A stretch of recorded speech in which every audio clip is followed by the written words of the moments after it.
Right then, so what we'll do is we'll kick straight off into the panel. Guys, thank you very much for joining us. And like I say, you may have noticed we've had a bit of a change in timings. It's because we've got a speaker slot coming out later, which unfortunately the speaker has to pull out. So we're going to have a few more minutes to talk through. What we're going to do is we're going to be talking basically about the future of mobile monetization and also in terms of UA. Now, that's a bit complicated because some people will work on the UA side and some people work on the monetization side. What I want to try and do is try and look at issues from both sides and effectively sort of see what the impact is. Because I personally think there's a degree of which where the impact of strategic decisions and important aspects for the person trying to generate revenue for a game obviously could be compromised or could be advantaged by smart use of the placement, which makes it better for the person trying to get new users to use that very space, which is my premise. Hopefully we're all happy with that idea. We may find a bumpy road on occasional topics, but we'll hopefully cover that off smoothly. So what we'll do is start off is let's find out what side of the fence you guys are on that space, and we'll explore from there. So Bryan, do you want to introduce yourself and which area you're involved in? Hi, my name is Bryan Buskas. I'm the COO at AppOnboard. I've spent the last 8 years on the platform side. Previously at AdColony, part of the original team there, and at Opera MediaWorks, more recently at AppOnboard, which is an app demo platform that focuses kind of on user acquisition and monetization, as well as creative tools and developer insights and user behavior analytics. So I come from the platform side, seeing both sides, and our goal is to try to make those things match as best as possible. For the new people in the audience, I'm the manager of ad monetization at Kongregate. We're a mobile game publisher and a web platform and all sorts of other stuff, but I mainly focus on in-app ad monetization for our titles. Hey, I'm John Parides. I am the Director of User Acquisition at Glue Mobile. So all of my experience is on the buy side. Prior to Glue, I was at DNA, if anybody remembers that. Doing re-engagement marketing and doing a lot of analytic support for the user acquisition team. Hi, I'm Bryan Sapp. I oversee UA marketing at Jam City. So right now I'm solely focused on the UA side, but prior to that I was at WB Games, where I oversaw UA analytics and ad monetization. And then prior to that, I was on the platform side at Tapjoy, so very familiar with both sides. So let's look at ad placement. So from the point of view of each of you and your perspectives, what are you looking for a positioning, so we venture inside the game? What are you looking for? What's the advantage for you of that particular placement in the game? All right, do you want to sort of start? What you broadly kind of Sure. So I think the first thing off the top is really user experience. Being at AdColony in the early days, we were one of the early pioneers in rewarded video. When everybody said it was too expensive, it wouldn't work for CPI, it wouldn't work to find inventory. We proved that it was a great user experience, and that's what led first. So having a great user experience was really the most important piece. We're seeing that today with playable ads. I think initially in the last few years, they've been forced into rewarded video waterfalls and mediation, and to rely on certain technologies. Today, you've got dedicated zones where all you play are demos. All you do are try new apps, which again is this new concept of rewarded demos. Again, a good user experience, driving some great results, but everything comes back to a great user experience, especially when you're working with the biggest game developers in the world and some of the biggest properties in the world. And that really resonates with me because obviously the original evangelist for what became Unity ads, and we had exactly the same experience. But it also resonates from the point of view of the early days of Java-based games, where some of the first advertising-based experiences were in-game kind of promotions of other games, in exactly the way that I think the table has now doing. Matthew, obviously you're coming from a different point of view. You want the user, but it sounds like you'd probably be after something similar. Yeah, definitely. User experience is definitely important. You want to keep the users happy with their experience in the game, so you don't want to just be throwing ads at them.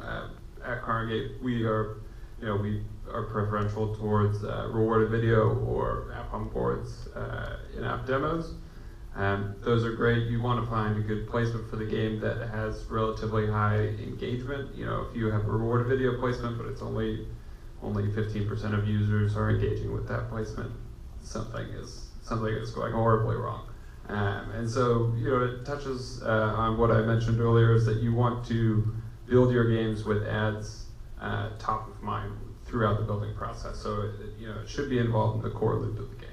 That's something, I mean, it came off the previous panel, the idea of balancing this sort of the friction that goes with the placement of that ad and the CPI. But I think part of that particularly rewarded is the awareness of the utility value for the player, particularly, why do they care?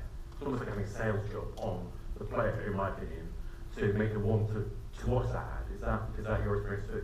Right, yeah, you need to give the user something of decent value in order for them to want to watch the ad, to sacrifice 30 seconds of their time playing the game to actually get something valuable in the game. But then again, you don't want it to be too valuable. You don't want to be cannibalizing IAP. So if you have hard and soft currency, one of our rules is never give away hard currency for an ad watch, because an ad watch is fractions of a cent.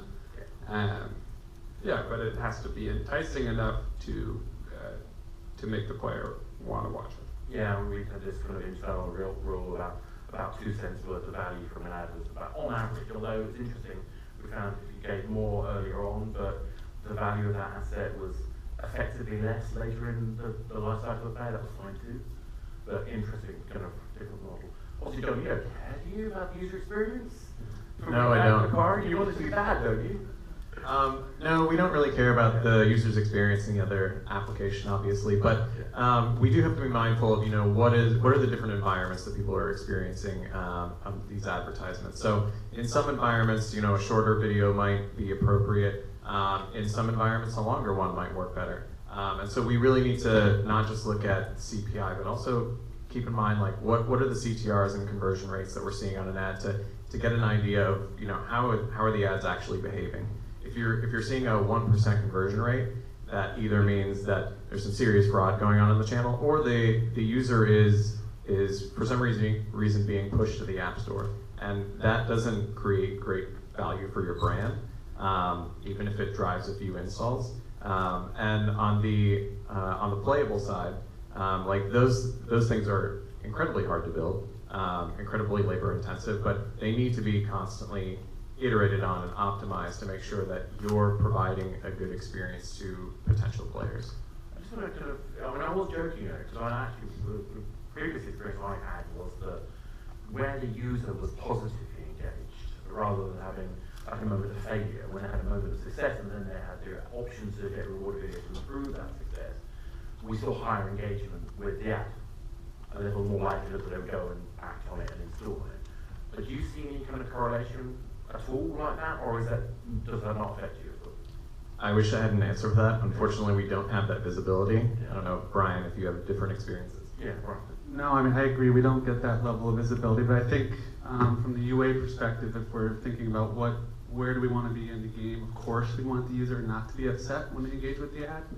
But I think for us, it's like, we're thinking about what creative is going to get a user. I mean, they're thinking about what can we give the user that's meaningful for them, but then we're thinking about what is going to pull that user out of the game to install another game, right? And so for us, it's all about creative. We really focus in on like what creative's working with what app, what audience. And then further to that, we think about like the first impression, like what can get us that first impression, because we do see higher value with the first impression, second impression versus somewhere further down the waterfall, which I'm sure you guys see. And so for us, those are the metrics we're looking at, and we're trying to understand what gets us to win that first impression, and then understand the difference in user quality.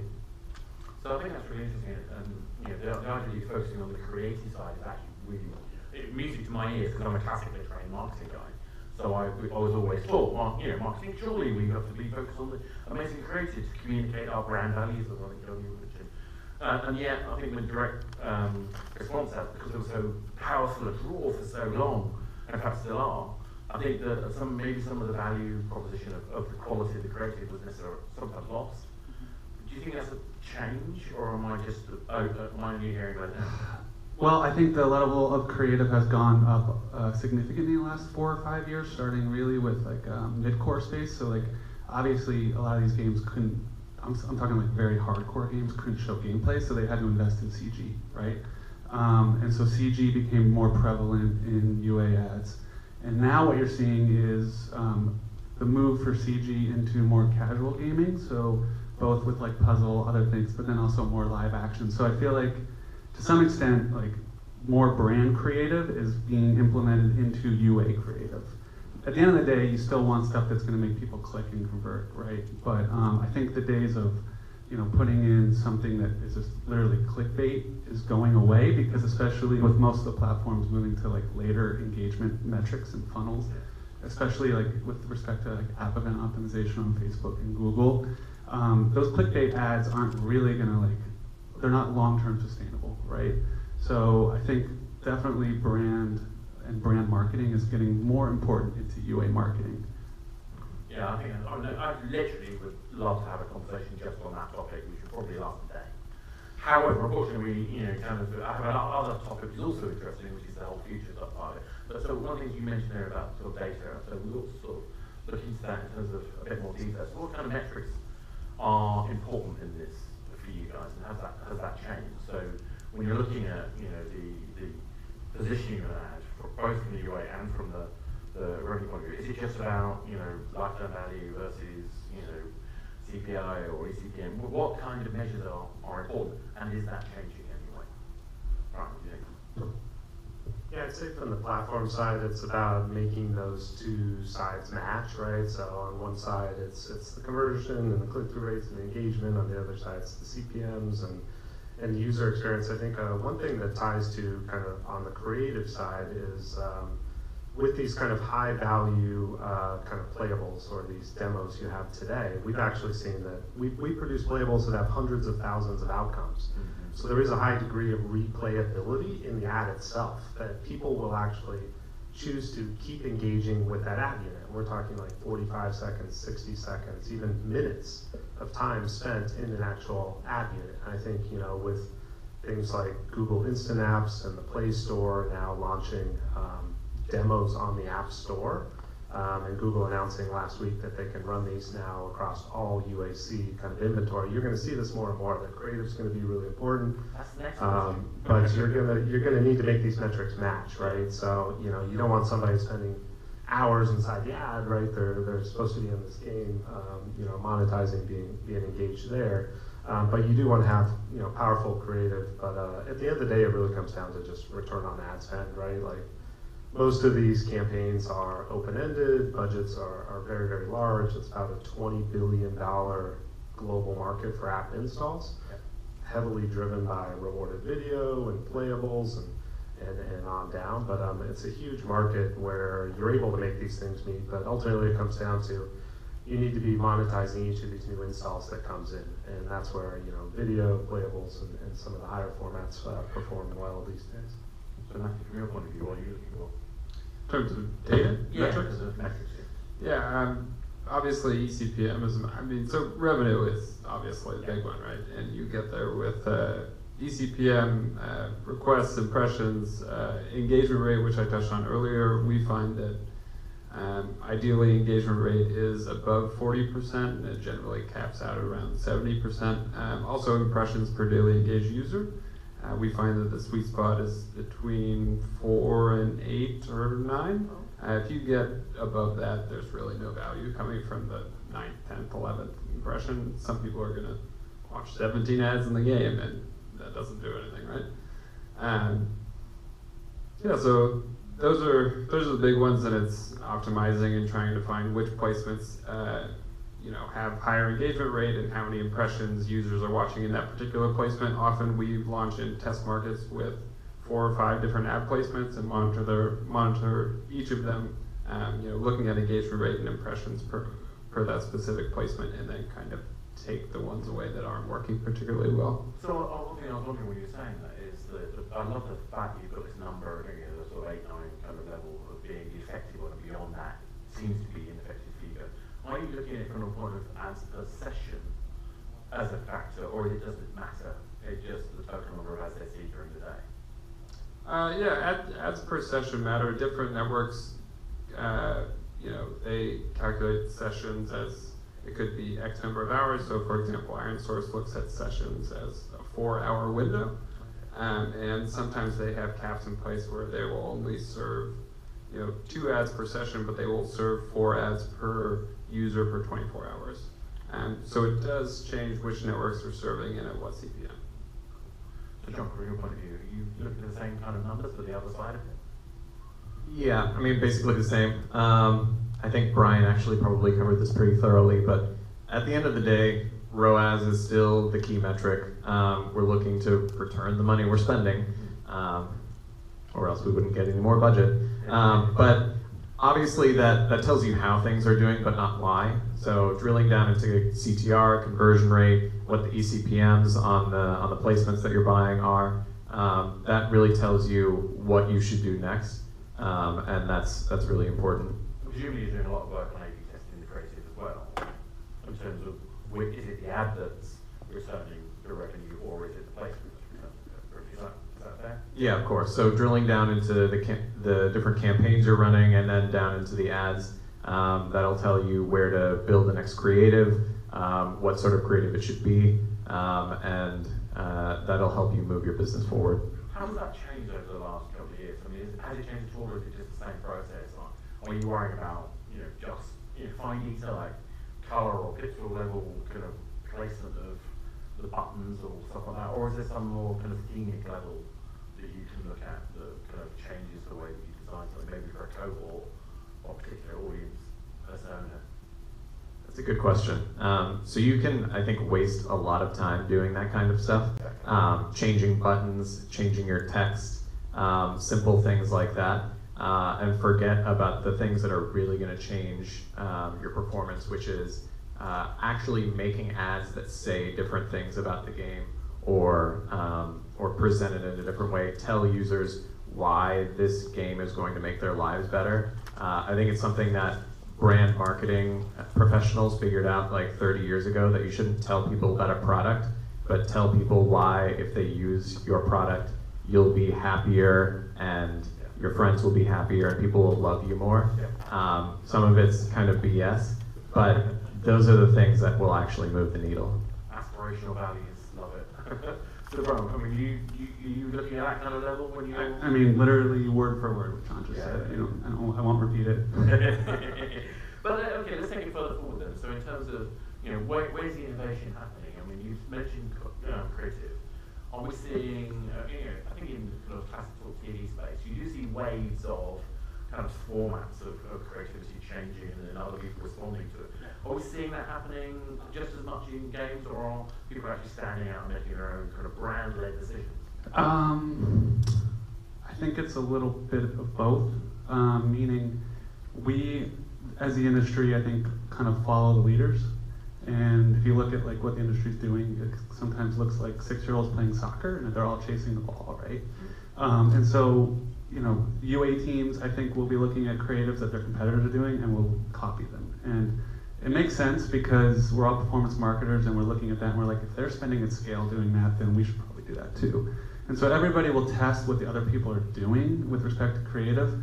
But then I think we get stuck in a box and no one kind of moves out of it. We don't get any like incremental, like massive step function lifts on creative. Icons always being right, facing right, and mouth open for some reason. Yeah, like literally every Fortnite, right? Yeah. Like clearly they copied what everybody else was doing. But I think there is more energy being put into brand, and it's starting to happen. It's slow, but it's definitely starting to happen, and I'm kind of excited to see where it goes. Creative for me is a big priority, and we put a lot of resources into it, and branching out from kind of what everybody else is doing, although you still have to test that stuff, because at the end of the day, like whatever's working is what you have to go with. But you still need to put in like enough time to test different concepts, similar to what John was saying, where what idea, what concept is going to sell this game, and then which concept's going to sell it to this specific audience. So I think with machine learning, especially with Google and Facebook, it frees up more time for us to focus on creative. And I think that's kind of where the industry is headed, more around strategy and creative, less around day-to-day UA operations. So I was going to different topic. I think that actually leads really nicely into the whole idea of the use of machine learning in various other places in this space. To what extent are you guys using kind of AI machine learning type techniques into the experience, and is this becoming more important or less important? Okay.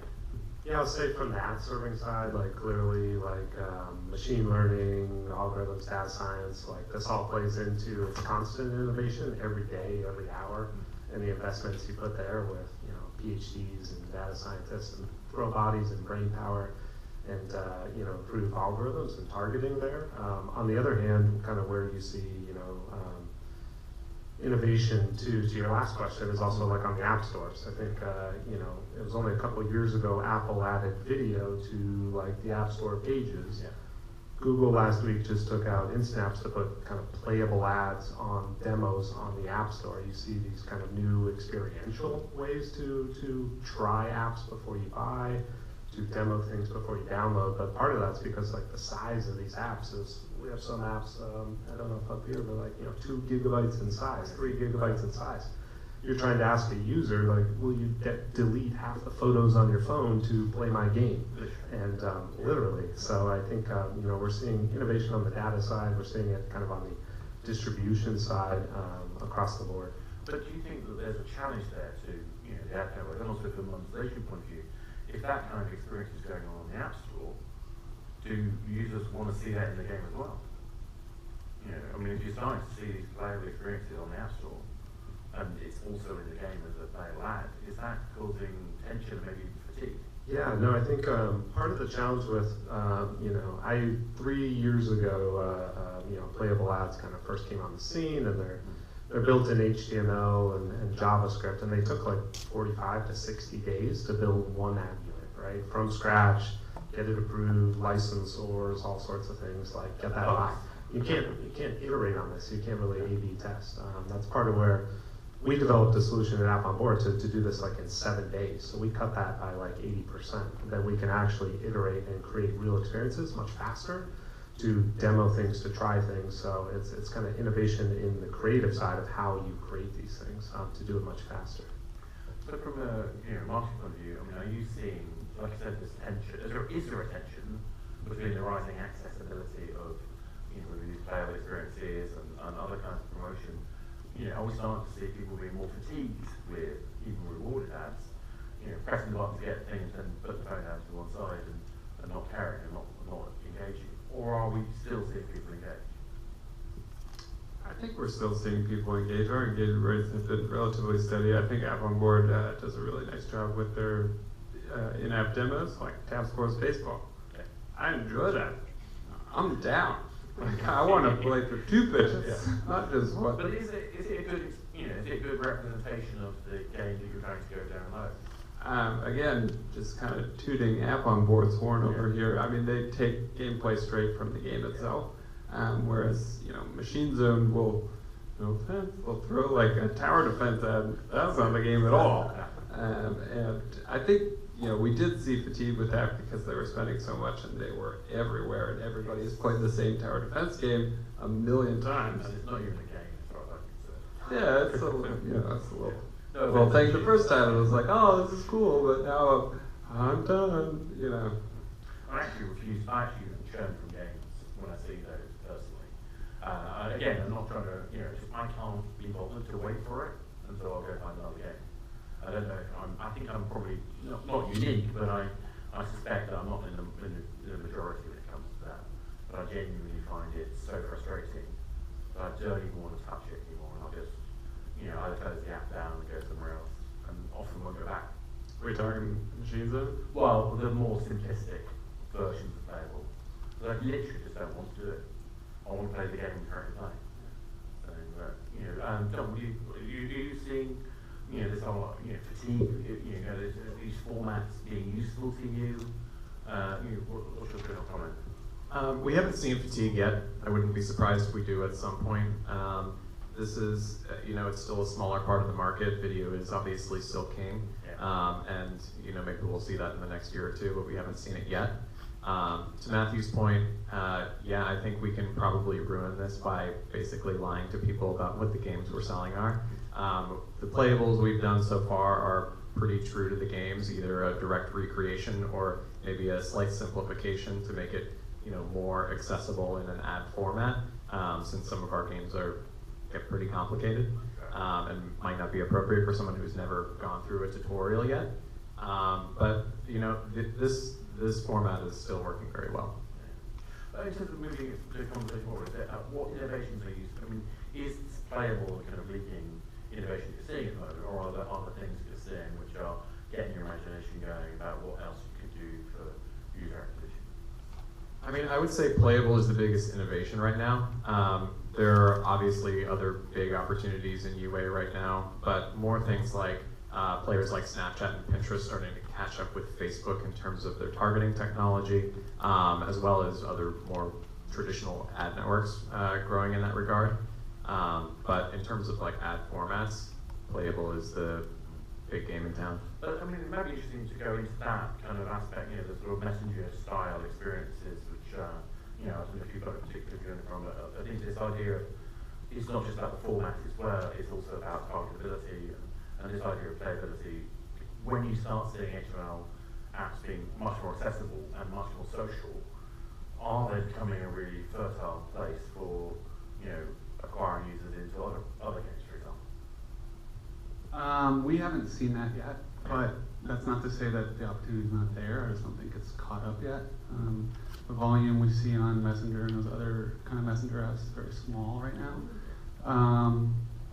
I think the innovations are in playable. Even within playable, you're seeing it innovate in that. Like for us, for example, not outside of AppOnboard, which is more the actual game. The other playables we built, we've seen like secondary goals being like very key to driving conversion on that playable.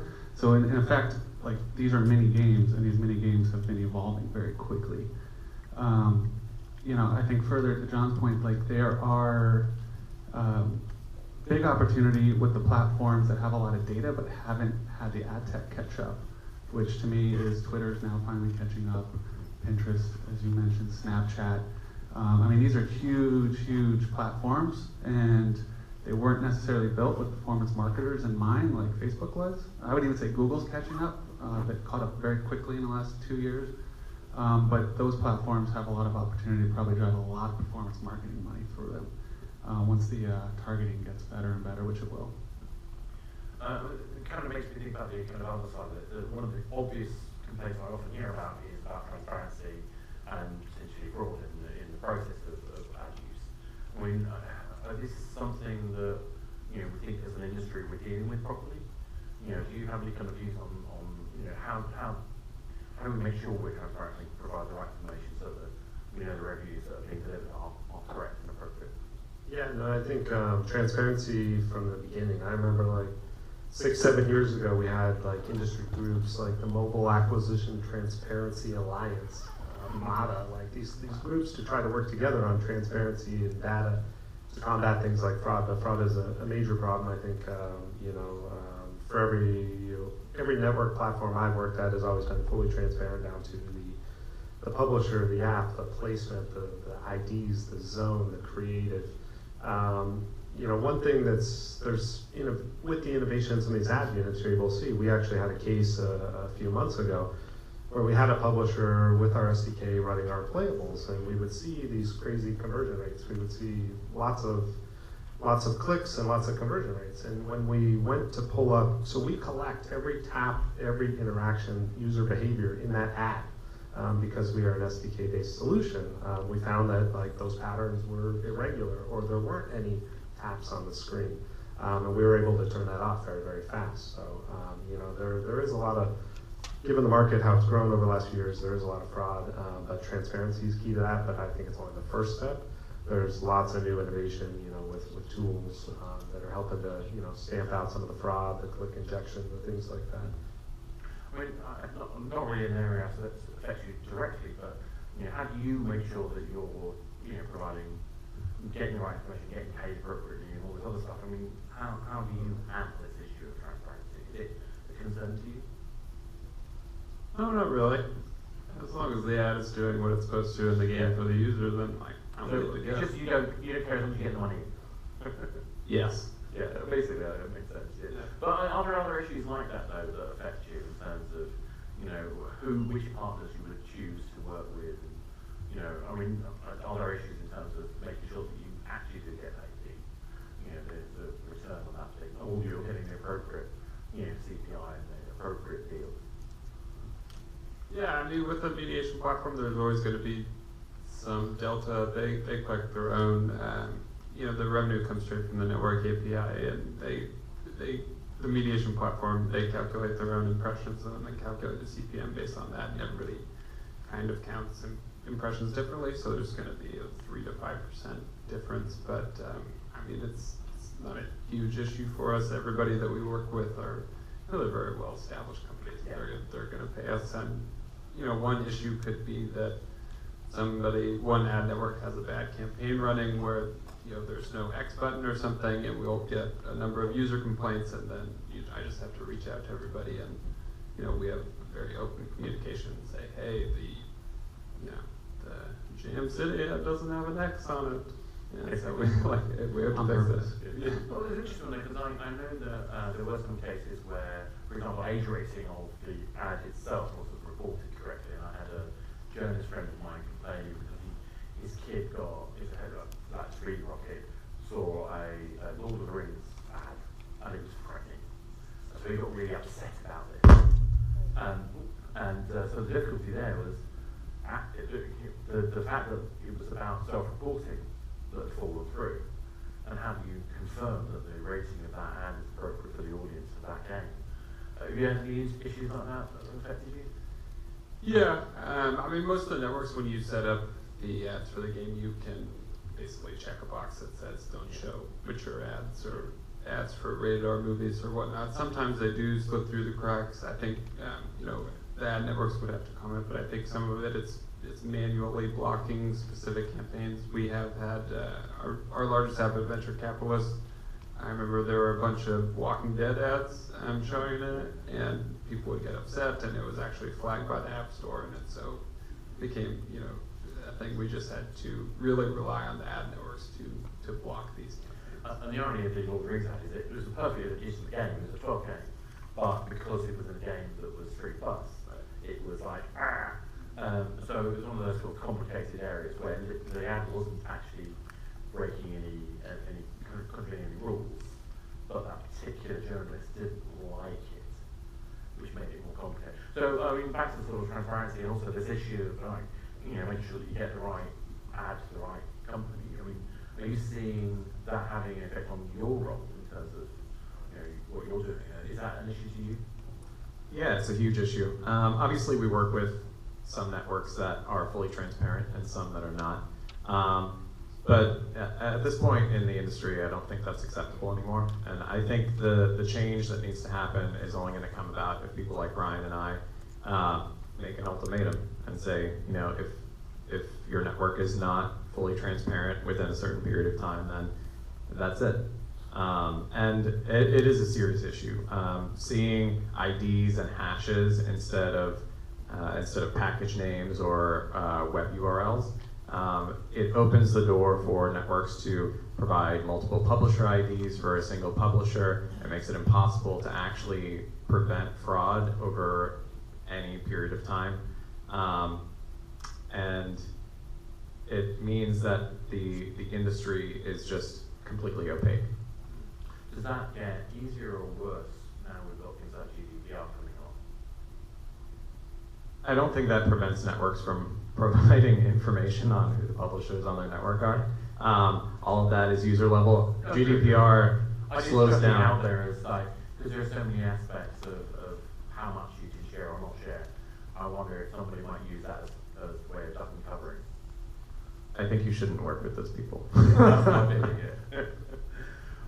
GDPR definitely slows down everything. I'm sure a lot of people in this room are spending the next couple of weeks with legal paperwork, but that shouldn't slow down our efforts to make sure that the fraudulent networks or fraudulent publishers in the industry are prevented from getting paid out.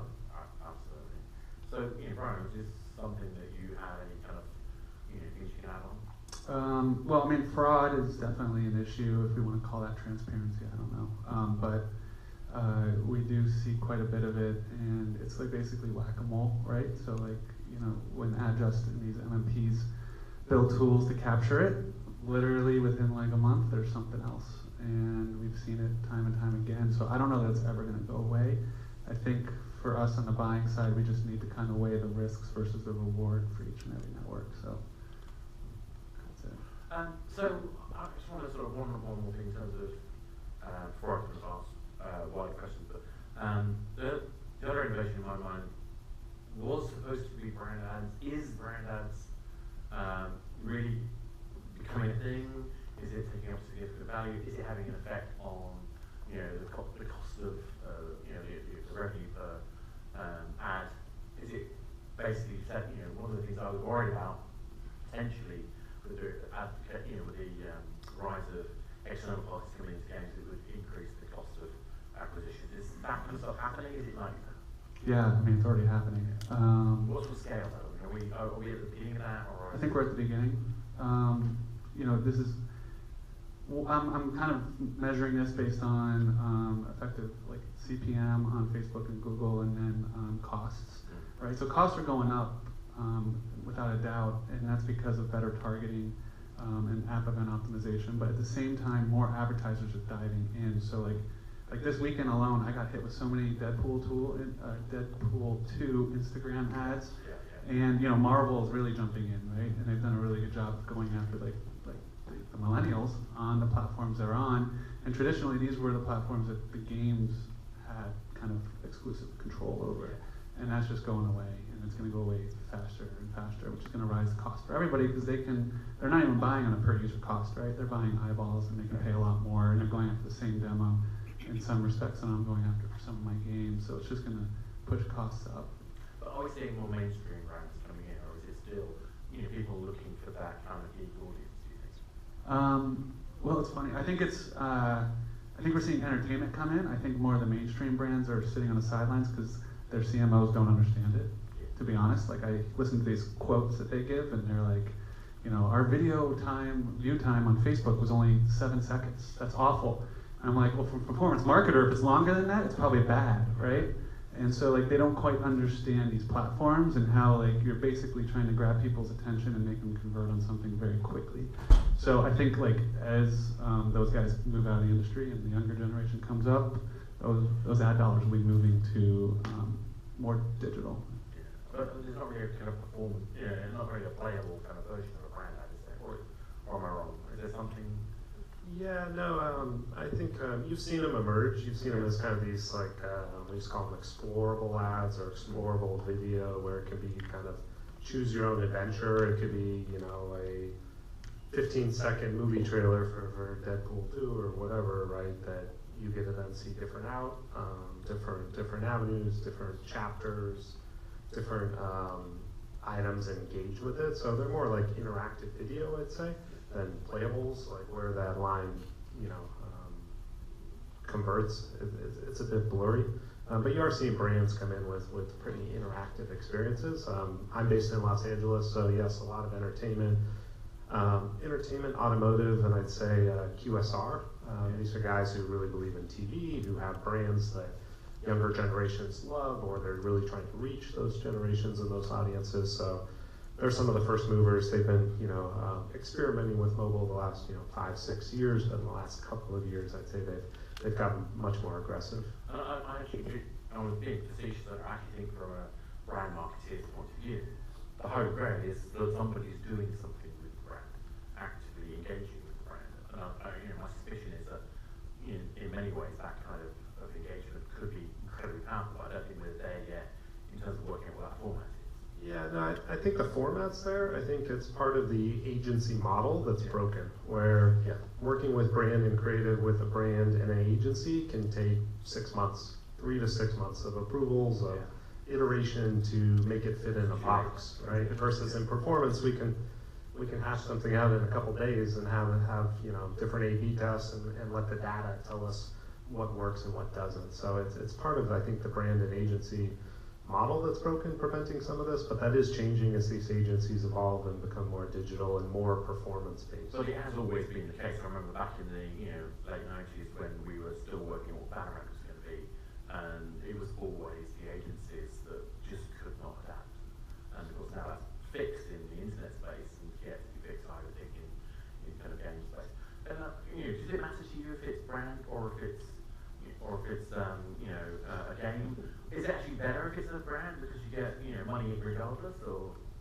I mean, if a network is serving brand, that's fine, but brand is basically always running, with exception of very few CPE campaigns. They're running on a CPM, so they're not going to, it's going to be a $10 CPM, whether that's for the first impression or the 10th impression. Yeah. So they're going to be further down the waterfall. Brands still aren't willing to, they're not willing to pay CPMs or CPIs to acquire users. They just want somebody to view the ad. But to me, it doesn't make a difference. No. It just doesn't matter at all. Do you think it will become to matter? Because this is what I'm wondering about the price and the kind of brand, the push. Because I think, what the kind of ads we're having games are really good at is installs. Right. It's an amazing, frictionless process. What we have been very bad at, I think, arguably in the game industry, particularly mobile, is brand building. We haven't really focused on brand building, although I think increasingly, like you were saying, Bryan, the evolving of the creative has definitely helped that. I think you mentioned some similar things. But from your point of view, from the player, watching the ad, getting new revenue, is it better that you've got richer experiences, or just you don't care? It's just 15 seconds, 20 seconds worth of time, take on, move on. And it depends on the user and what they care about. 99% of our ads are games because we're operating a game, right? But every Q4, everybody's like, oh, this is the Q4 for brands. Watch out for the brand dollars. And I understand that on Facebook and Instagram, it's different. But for us, I'll see a couple of Verizon ads, and that's about it. It's really not a big factor for us. And I guarantee you, this 2018 Q4, this is the one. Yeah. Everybody's coming in, brand dollars. Yeah. But it really never materializes. If it does, great. Then I can, maybe go direct to an agency and say, hey, $15 CPM, and I can slot them in 6, 7, 8 for a 15-second ad. That would be great for me. But it's not there yet. Oh, yeah. So John, is this a threat to you guys, or it just like as you're saying, it's just another person selling an ad? It is just another person selling an ad. I actually, so we re-release our Tap Sports baseball game every year. It's an annualized title. I actually looked recently, and we haven't really seen growth in CPI on that game year over year, at least not substantially. So at least just by that measure, we haven't seen substantial competition from brands. We know it's happening to a certain extent, and we definitely see it happening in December. But I think to a certain extent there's a certain limitation here. To Bryan's point, brands are scared of seeing that someone only watched 7 seconds of an ad. But part of that, and we think of that and we're just like, oh, these old people, they don't know how to do performance marketing. But that's the metric that they're interested in. Like Charmin is not looking for an install. They're trying to capture someone's attention so that when they're at the grocery store, that's what they remember. And you can't remember that if you only watch the ad for 7 seconds. So like entertainment, yeah, that stuff is gonna keep moving into this space. But like consumable goods, there's really no reason for them to expand into the space because it doesn't work the way that they want it to. And the frictionless nature of a game does not apply to buying something, in physical locations. You're not going to get footfall. Maybe if you have location-based games that are working at scale, but that's a whole other conversation, I have to say. Yeah. So I'm going to just open up very quickly. I know we're kind of probably at time, but I think it's worth just giving you guys a chance to ask questions. So if anyone has a question, I'm going to rush with my mic. And anyone want to ask a question? Push over here. 2 seconds. I can probably talk loud enough. Oh, we'll get it on the microphone, on the video. Excuse me, so I'll give you the mic. So sorry, I kind of walked in late, but you guys looked at adding betting functionality to increase monetization and retaining users for longer periods of time. Like header bidding? Excuse me? Like header bidding? Like just multiplayer skill-based betting on your games. No, I'm probably not the guy to ask. Well, ironically, I think you're the person who would be most sort of connected to that. But I mean, to me, that's the in-game issue, and obviously there are some examples of people who have tried to do that. But in general, I'd argue that it has been effective in very, very specific cases where you clearly differentiate between the gameplay, which is skill monetization, skill-based betting, versus casual play, because it's generally a very different audience who likes to bet versus the audience that likes to play games. And it's very difficult to explain to people sometimes that that difference is physical, it's almost physical anyway, that there is a physiological response when you are betting in that kind of way, that sort of skill-based experience, because you have that tension moment where you don't know whether you won or lost, and until that is resolved, you have that sort of burst of adrenaline that then gives the payoff for the cash part of it. Whereas games is normally around pattern matching resolution, which is a dopamine serotonin equation, which I'm not a psychologist, so can't tell you the exact details, but there is to me a very different behavioural payoff, which is a wider conversation of why gambling addiction seems irrelevant to me, whereas I don't think the WHO movement to make games addiction a thing is accurate in the way it's being done, but that's another conversation for another day, I suspect. And on that note, I will have to thank my panel. Thank you very much, guys. Really appreciate it.